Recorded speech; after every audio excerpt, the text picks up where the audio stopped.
Much love, and I'm Wayne Johnson with Doc and Queen Ministries. Let us start out in prayer. Dear gracious and wonderful Father, what a beautiful day you have given us. Lord, we thank you for all the many things that you do. Lord, allow this message to help someone out there. Father God, we thank you for allowing us to see another day. We thank you, Lord, and we ask that you be with all those who are hurting during this time and during this season. We thank you, Lord, for all that you do. And in Jesus' name, amen. So, just finished up a message on takers. And I see takers a lot. But now I want to do a message on when we give away what was given to us. And so I want to come from Genesis chapter 25, starting with verse 29, and we're going to go to the end of the chapter. One day, Esau came back from hunting. He was tired and weak from hunger. Jacob was boiling a pot of beans. So Esau said to Jacob, I am weak with hunger. Let me have some of that red soup. That is why people called him Red. But Jacob said, you must sell me your rights as the firstborn son. Esau said, I am almost dead with hunger. So what good are these rights to me now? But Jacob said, first, promise me that you will give them to me. So Esau made an oath to him and sold his rights as the firstborn son to Jacob. Then Jacob gave Esau bread and lentil soup.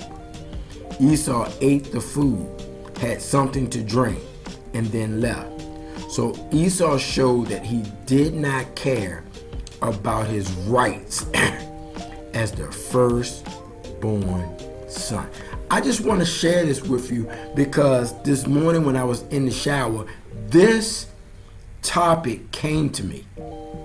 And it's interesting because God will work on you when you allow him to share to you. You have to be open for God to deliver different messages to you. So, if God has given you something and has granted you something, and then you let it go, you give it up, it is yours to have. In this case for Esau, he was the firstborn son. And many things came to him by being the firstborn son. Yes, he was a twin with his brother Jacob. However, he came out first. But he was at a moment of weakness. We cannot allow a moment of weakness to allow us to give someone something or let go of what God has given us. We have to push through even when our body is weak, because this is a gift from God and we let it go. This is very similar to Adam and Eve giving up their rights in the garden because of the fall of man, because Adam ate from the tree of life. Same here. Esau was at a weak moment. He was out there hunting. He was doing what he does best. He came back. He was exhausted and he was hungry. And his brother was cooking food. Clearly the food belonged to his brother because he just couldn't partake of it because he had to ask for it. He asked his brother Jacob, could he have it? But Jacob knew how important what Esau had at his disposal by being the firstborn. So Jacob said, oh, I'll give it to you. He caught him at a vulnerable state.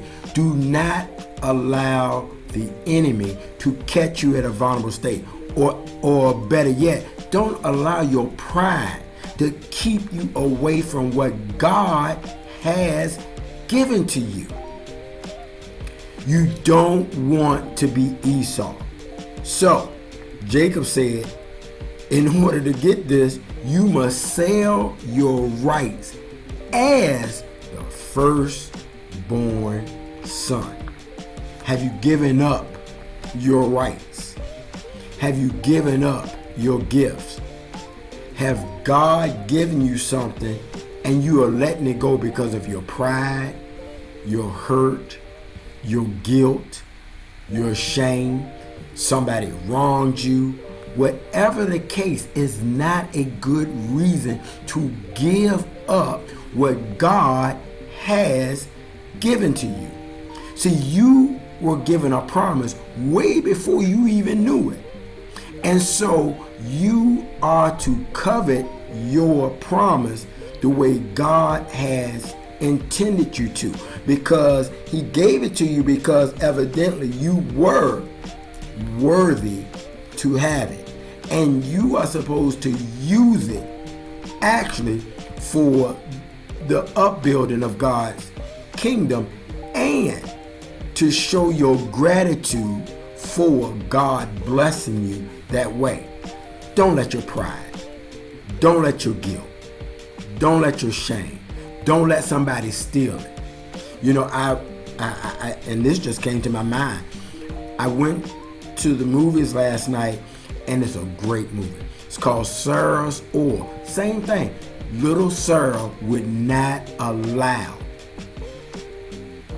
them, the enemy, to take the land that God had given to her. And she was only 11 years old.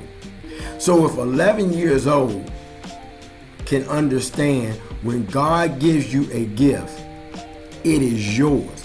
Yes, it was a lot of opposition that it came across. There were her parents who at first didn't understand. It was also the people that she needed to trust was going to change and turn their back on her. But in the end, she never gave up. Why? Because she understood that this was a gift that God gave to her. So when God gives you a gift, do not get so fragile that you're willing to give up your gift that God has granted you with. I hope that this has helped. Take care. God bless. And once again, much love.